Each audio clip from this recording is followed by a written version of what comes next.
Paper leak నేపథ్యంలో రద్దు చేసిన నీట్ పరీక్షను జూన్ 21న మరోసారి నిర్వహిస్తున్నారు. ఈసారి గత తప్పులు దొరలకుండా కేంద్ర ప్రభుత్వం కట్టుదిట్టమైన ఏర్పాట్లు చేస్తుంది. ఈసారి ఎలాంటి లోపాలకు తావు లేకుండా ప్రశ్నపత్రాల తరలింపు కోసం ఎయిర్ ఫోర్స్ ను వినియోగించే ప్రతిపాదనను కేంద్రం పరిశీలిస్తున్నట్టు తెలుస్తుంది.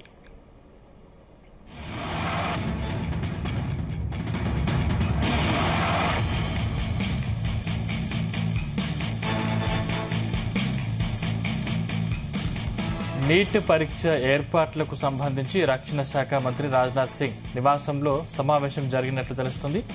ఈ సమావేశంలో విద్యాశాఖ మంత్రి ధర్మేంద్ర ప్రధాన్, కమ్యూనికేషన్ శాఖ మంత్రి Jyotiraditya Scindia, NTA director general, విద్యాశాఖలోని ఇతర సీనియర్ అధికారులు పాల్గొన్నారు. ప్రధాని కార్యాలయం అధికారులు కూడా ఈ సమావేశంలో పాల్గొన్నట్టు జాతీయ మీడియాలో కథనాలు వెలువడ్డాయి.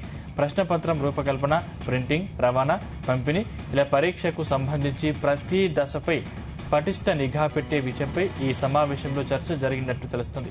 ఈ వ్యవహారాలను నేరుగా ప్రధానమంత్రి కార్యాలయం పర్యవేక్షిస్తున్నట్టు సమాచారం.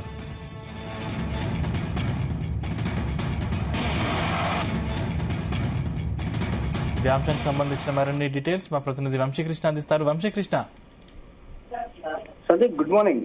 ప్రధానంగా నీట్ పరీక్ష విషయంలో కేంద్ర ప్రభుత్వం చాలా సీరియస్ గా ఉంది. వచ్చే నెలలో రీ ఎగ్జామ్ నిర్వహించబోతున్నటువంటి నేపథ్యంలో జూన్ 21వ తారీఖున దీనికి సంబంధించి ఏర్పాట్ల పైన వరుసగా ఉన్నత స్థాయి సమావేశాలు కూడా జరుగుతున్నటువంటి పరిస్థితి కూడా మనకు కనిపిస్తా ఉంది. అటు నేషనల్ టెస్టింగ్ ఏజెన్సీ సంబంధించి ఈ నీట్ పరీక్ష నిర్వహిస్తూ ఉంటుంది. ఈ నీట్ పరీక్ష విఫలం కావడంపై, పరీక్ష పేపర్ లీకేజ్ కావడంపై ఇప్పటికే కేంద్ర ప్రభుత్వం కావచ్చు, సుప్రీంకోర్టు కూడా చాలా సీరియస్ గా తీసుకున్నటువంటి విషయం మనకు చాలా స్పష్టంగా తెలుసుంటే, పేపర్ లీక్ నేపథ్యంలో రద్దు చేసినటువంటి నీట్ పరీక్షను జూన్ 21న మరోసారి నిర్వహించబోతున్నారు. ఈసారి గత తప్పులు దొరలకుండా కేంద్ర ప్రభుత్వం కట్టుదిట్టమైనటువంటి ఏర్పాట్లు చేస్తుందని కూడా చెప్పాలి. ఈసారి ఎలాంటి లోపాలకు తావు లేకుండా ప్రశ్న పత్రాలు తరలింపు కోసం ఎయిర్ ఫోర్స్ ను వినియోగించే ప్రతిపాదనను కేంద్రం పరిశీలిస్తున్నట్టు కూడా తెలుస్తోంది. నీట్ పరీక్షలకు ఏర్పాట్లకు సంబంధించినటువంటి అంశం పైన రక్షణ శాఖ మంత్రి రాజ్నాథ్ సింగ్ నివాసంలో సమావేశం జరిగినట్టు కూడా తెలుస్తుంది. ఈ సమావేశంలో విద్యాశాఖ మంత్రి ధర్మేంద్ర ప్రధాన్, కమ్యూనికేషన్ శాఖ మంత్రి Jyotiraditya Scindia, NTA director general, విద్యాశాఖలోని ఇతర సీనియర్ అధికారులు ఈ సమావేశంలో పాల్గొన్నట్టు కూడా తెలుస్తా ఉంది. ప్రధాని కార్యాలయం అధికారులు కూడా ఈ సమావేశంలో పాల్గొన్నట్టు జాతీయ మీడియాలో కథనాలు వెలువడుతున్నటువంటి పరిస్థితి కూడా మనకు కనిపిస్తా ఉంది.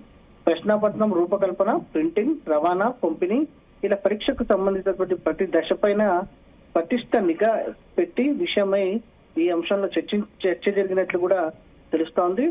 ఈ వ్యవహారాలను నేరుగా ప్రధానమంత్రి కార్యాలయం పర్యవేక్షిస్తున్నట్లు కూడా తెలుస్తోంది. ఈ ఏడాది నీట్ పరీక్షను మే 3న 551 నగరాల్లో నిర్వహించిన విషయం తెలిసిందే. దాదాపుగా 23 లక్షల పైచిలకు విద్యార్థులు నీట్ పరీక్షకు హాజరైనటువంటి విషయం కూడా తెలిసిందే. ఆ తర్వాత పేపర్ లీక్ అయిన విషయం వెలుగులోకి రావడంతో మే 12న ప్రభుత్వం ఎన్టీఏ నీట్ పరీక్షను రద్దు చేసినటువంటి విషయం కూడా తెలిసిందే. అసలేం జరిగిందో తెలుసుకునేందుకు కూడా సిబిఐ దర్యాప్తు జరుపుతున్నటువంటి విషయం కూడా తెలిసిందే. ఈ నేపథ్యంలో జూన్ 21న మరోసారి పరీక్ష నిర్వహించనున్నట్లు కూడా ప్రభుత్వం ఇటీవల ప్రకటన చేసినటువంటి విషయం కూడా తెలిసిందే. ఈసారి దాదాపు 23 లక్షల మంది విద్యార్థులు పరీక్షకు హాజరవుతారనేది కూడా ప్రభుత్వం అంచనా వేస్తుంది. జూన్ 21న తిరిగి నిర్వహించేందుకు అధికారులు పూర్తి స్థాయిలో ఏర్పాట్లు చేస్తా ఉన్నారు. అయితే ఈసారి ఎలాంటి పొరపాట్లకు తావు లేకుండా పరీక్ష ప్రక్రియ మొత్తాన్ని ప్రధానమంత్రి కార్యాలయం స్వయంగా పర్యవేక్షించనున్నట్టు కూడా తెలుస్తోంది. ప్రశ్నాపత్రం రూపకల్పన నాటి నుంచి ఫలితాల విడుదల వరకు కూడా ప్రతి దశను పీఎంఓ నిశితంగా పరిశీలించబోతుంది. ఢిల్లీలోని కేంద్ర మంత్రి రాజ్నాథ్ సింగ్ అధ్యక్షతన జరిగినటువంటి ఒక ఉన్నత స్థాయి సమావేశంలో ఈ కీలక నిర్ణయం తీసుకున్నట్లు కూడా ప్రభుత్వ వర్గాలు కూడా తెలుపుతున్నటువంటి పరిస్థితి కూడా మనకు కనిపిస్తా ఉంది. ఇప్పటికే పలు దఫాలుగా దేశంలోని వివిధ రాష్ట్రాలకు సంబంధించి ఉన్నత విద్యాశాఖ అధికారులతో కూడా కేంద్ర ప్రభుత్వం వీడియో కాన్ఫరెన్స్ నిర్వహించినటువంటి విషయం కూడా మనకు తెలిసిందే.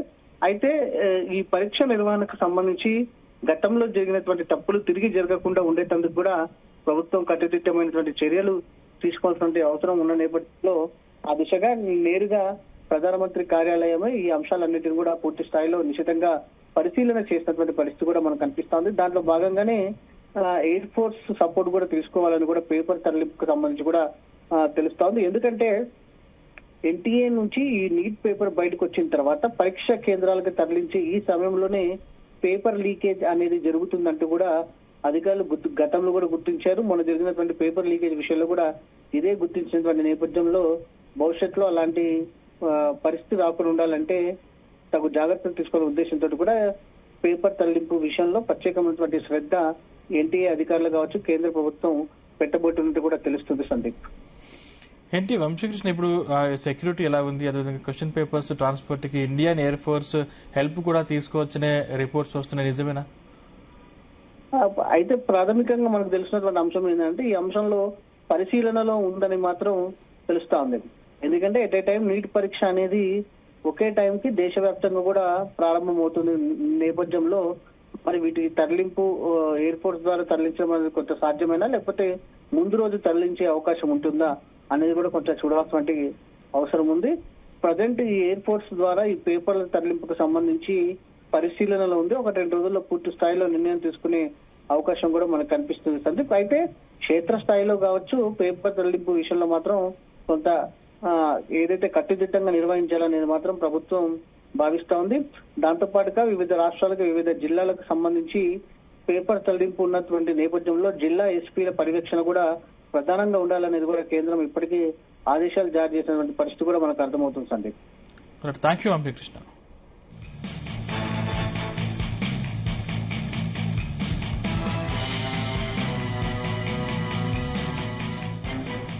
ఈ ఏడాది నీటి పరీక్షను మే 3న 551 నగరాల్లో నిర్వహించిన విషయం తెలిసిందే.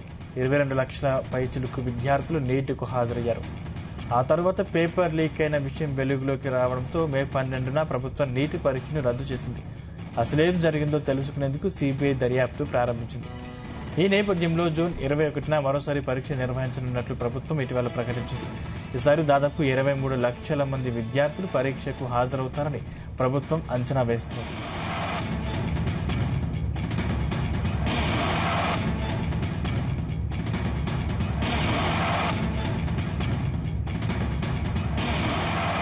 జూన్ 21న తిరిగి నిర్వహించేందుకు అధికారులు ఏర్పాట్లు చేస్తున్నారు. అయితే ఈసారి ఎలాంటి పొరపాట్లకు తావు లేకుండా పరీక్షా ప్రక్రియ మొత్తాన్ని ప్రధానమంత్రి కార్యాలయం స్వయంగా పర్యవేక్షించనుంది. ప్రశ్నపత్రం రూపకల్పన నాటి నుంచి ఫలితాల విడుదల వరకు ప్రతి దశను సీఎంఓ నిశితంగా పరిశీలించబోతుంది. ఇక ఢిల్లీలో కేంద్ర మంత్రి రాజ్నాథ్ సింగ్ అధ్యక్షతన జరిగిన ఒక ఉన్నత స్థాయి సమావేశంలో ఈ కీలక నిర్ణయం తీసుకున్నట్లు ప్రభుత్వ వర్గాల ద్వారా తెలిసింది.